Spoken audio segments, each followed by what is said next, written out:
All right, so we got our shrimp reducing by half. White wine is reducing by half. Gonna add 2 teaspoons of lemon juice.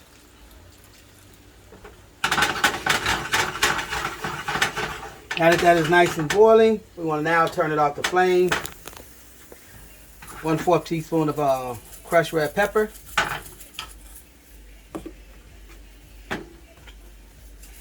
1 ounce of parsley.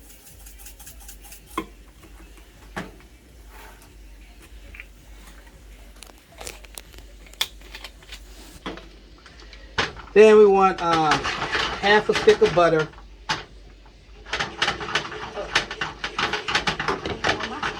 And we're just going to let that melt off of the flame. The reason why you want it off of the flame, of course, because if you keep cooking it, then the butter is going to begin to separate.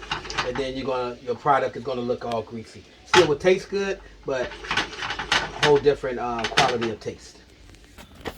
All right, here we are in the dead of winter using this grill because I love to grill. So, I already got the grill preheated. We're sitting at about 600 degrees all the way up. It's that going to cook the steak, my steak to medium. Going to cook you all's to medium well to well. And that when you're looking at the grill, the key to the grill, once you learn how to grill, once you understand the temperatures, you can literally cook a steak from all the way inside of the house. You just need to know your hot spots. If you take your hand and you rub it across the grill, you will notice that some areas are much hotter than others. Like here, back here is my hot spot.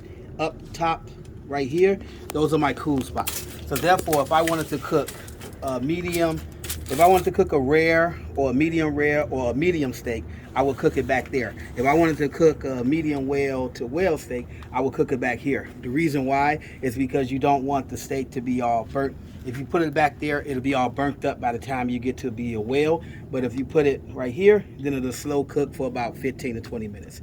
Up here, you got a rare steak that'll cook about 3-4 minutes, because once again, we want the middle, the cool center. Medium rare, you got about 6 to 8. A little cold, a little chilly. Yeah.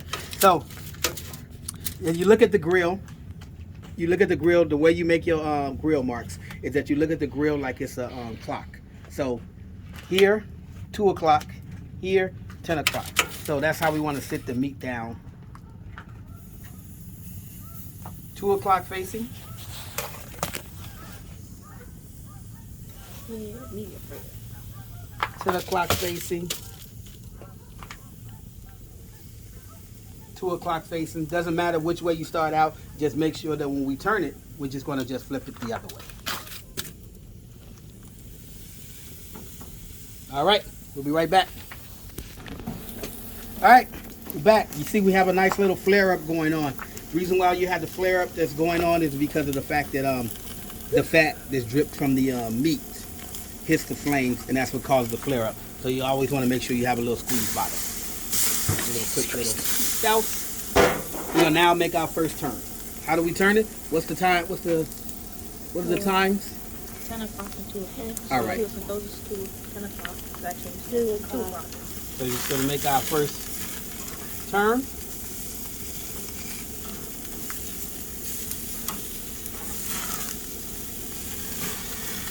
Now, you can take the tongues, because now I want to show you. Now, flip, touch on the tongues, touch on the meat. You feel how fleshy it is. Just touching it. You feel how fleshy it is. You feel how fleshy it is? All right, you take your hand. So, if you don't have a thermometer and you're trying to figure out, hey, what's the temperature of my steak without having to break it open, you can take your hand. And if you take your hand and you move it around, that will give you the idea of the temperature of the steak. So, you're touching here, which is should be very fleshy. Should be very, very soft, very soft. You start moving around. You start here with rare. You start moving around. You're medium rare. You start here. You at medium. You start here. You're at medium well. By the time you get to this bone right here, you know that you are at well. So as you're cooking the steak and you're taking it and you're feeling how fleshy it is, I know right now that is rare. All I would do is now would just turn that over, mark the other side really quick, and I got a rare steak. Once it sits, always when you take the steak off the grill, you want to let it rest for like 5 minutes to like continue, because even when you pull it off of the grill, it still is cooking inside. So the ideal, if you're working in a restaurant, the ideal is that you want to pull it off before it gets to that rare, before it gets to that medium rare, before it gets to that medium, before it gets to that, because it's going to sit on the plate anyway, and it's going to rest, and then it's going to cook up another temperature. So, pull that over. We see the nice little, we see our nice grill marks. Pull that over. Want to see the nice little checkered grill marks.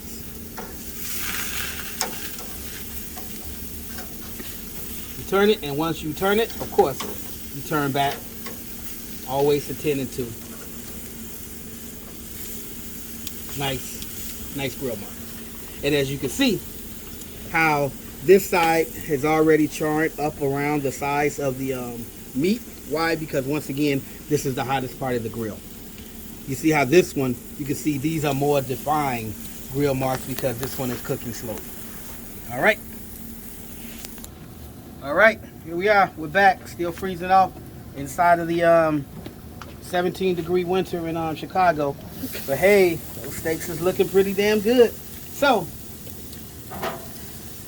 once again, a little closer. As you can see, once you take the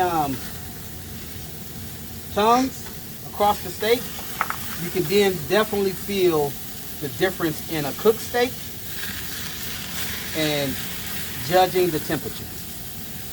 So, move the tongue around, move it around, yeah, so you can feel, you see how tough it feels now as opposed to when we first was working with the meat, how fleshy it was. And then you can see that I can tell you now that that steak is going into medium, well, because of the fact that it's really tougher, and you can see the blood coming up off the top of it. So if I flipped it again a couple of more times, it'll be ready to go. You can see that one all the way in the back.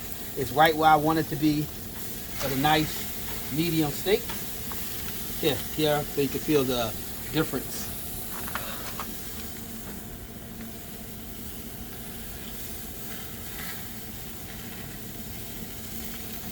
You feel the difference? And if you feel that, the way that you judge, you'll feel that, and you'll say, man, that feels like that. That has to be like, oh, that's a medium well, almost well. You know, this one is a little bit more fleshy. That's about in that medium range. This one definitely is in that medium range. This one is more so in the medium rare, going into that medium, which is absolutely perfect, because by the time it sits for about like 5 minutes to rest, it's going to continue to cook. All right, we'll be right back.